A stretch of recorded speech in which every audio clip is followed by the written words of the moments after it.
Welcome to Is It Shit with me, Dan, and Sean here.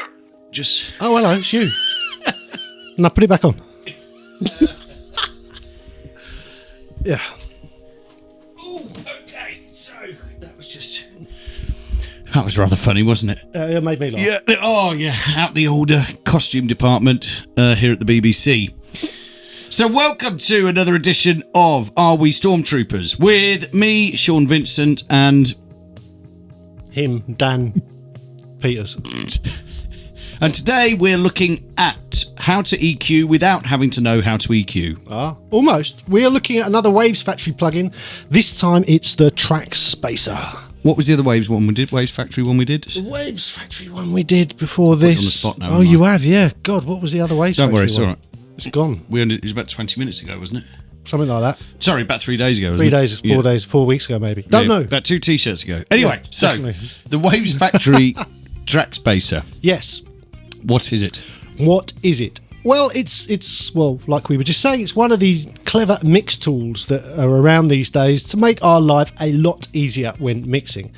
Basically, it's a very simple looking EQ that uses the sidechain. So you insert this on a track that is giving you some trouble. Let's say you're doing a mix and it's a bit clogged and you need some room for the vocal. And let's say you've got a bus with guitars running through it and it sounds awesome, really nice and thick and chunky, but you just can't get the vocal to nudge above it. So you would insert this on that bus. You would then set the sidechain to your vocal. And it uses an inverse EQ of that vocal to basically turn down those frequencies that the vocal needs to be in on whatever it's inserted. So this is masking frequencies, isn't it? This is what we used to call equalization. Basically, yeah. This is like another tool. Is it dynamic? Yes. Okay. So basically, the controls you can see on the front, very simple. You've got a low cut and a high cut. That's what they are. 3 knobs, Dan. You're used to playing with 3 knobs. Just the 2 that are here. Yeah. So basically, you've got the opportunity to mask off the frequencies you don't want it to mess with. So you use your high and low to set that, and then the bit in the middle is basically how much do you want this to process that bit that needs dealing with, and it will basically duck it out the way, but not like using just a ducker. Yeah, it's intelligent. It will only do it when that vocal hits, and it will only do the specific frequencies that are in the way. So we were talking about that guy that's mixed the Coldplay's live album, weren't we? Whatever the poor bastard's name is. And he was talking about using one of these for the sing-alongs with the crowd when Chris Martin was singing along with the crowd. It's a very similar tool. It gets rid of that. It takes the frequencies that are in his vocal out of the crowd mics. Yes. So you can still hear the crowd, but his vocal cuts through. Exactly. Yeah. And it was a very similar thing to this. It's got to be said, I've heard about this for a while and not got round to trying it until really recently. And I absolutely love it. It's so useful. And it's really useful in that, you know, when you've got them mixed together and it's all sounding brilliant, but you're just doing the last few bits, trying to get everything sat right and make sure there's room for everything. And quite often the vocal's struggling, or it might not be the vocal, it might be something else that you want to shine is getting lost somewhere. This massively helps that. You know Warren, don't you? Yeah. Warren will take you into a studio with one of his mixes. Yep. And he'll have a 1-band EQ on the guitar bus or something like that. Yep. And he'll say, vocal's too quiet, isn't it? He'll go, listen to this. Yeah. Can hear it now, can't you? Yeah. And it's the same thing. It's just that it's small nudges. I mean, a lot of the mastering I do, I use a mid-side EQ to push the mid channel, normally maybe like half a dB where the vocal is, and it's the difference between hearing the vocal properly and not. Small changes, and this allows you to do that almost invisibly. Okay, very cool, very cool. Do you get this from is this just from the Waves Factory?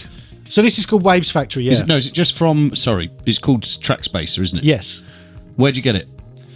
So the company's called Waves Factory. But it doesn't come from Plugin Boutique or Alliance, it's not any of that? Oh, I don't know.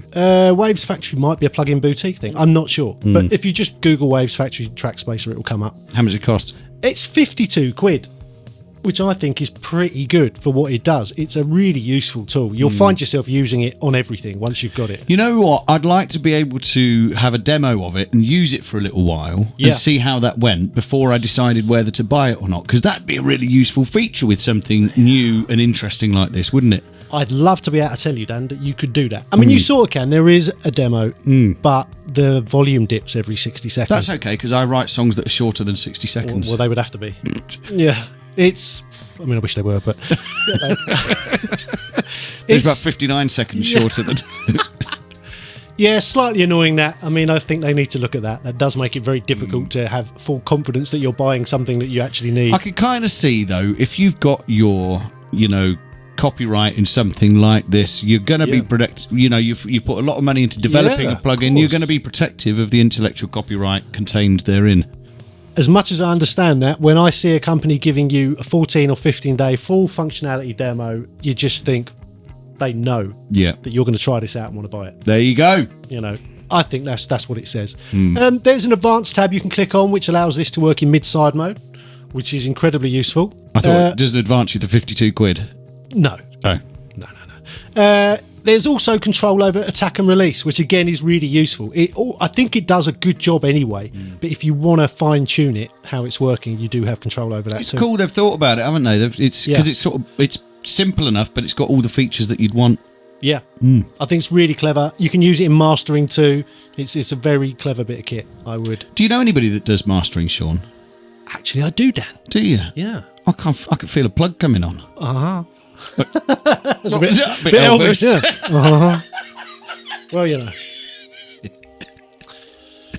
Well, when you've got that kind of lineage, you don't want to shout about it. Yes, Dan, I do actually do mastering, and you can find me on Instagram on mixdown_mastering, and send me your stuff. I'll master it for you. Do it. He's quite good. Anyway, so is the WAVESFACTORY TRACKSPACER shit? No, not at all. I really like it. It's one of those few plugins that have come along recently that is it's just a must buy for me. That's it. No messing. I'm getting it. It's a real shame that because I would not go out and spend 50 quid, even though you've said that. I trust at least 30% of the things that you say. I still wouldn't justify going and spending 52 quid without having a proper demo. I think they need to listen to that. I think there's a lot of people in that situation. We really, really need to have a proper full functioning demo. We need to bounce tracks, go and listen to them in other places, see if it's actually doing what we want. Otherwise, we're just giving you 52 quid on the off chance. Yeah, I think so. Anyway, okay. Don't forget to like this video and subscribe to the channel. And we have an Instagram, which is Studio Life 101. And we have got a Patreon so that you can sponsor us to make more crap videos. Exactly. And you can go and buy merch and all kinds of other stuff. It's all in the links below, along with links to my mastering stuff if you want to check that out. Anyway, we'll see you soon. Adios. Bye.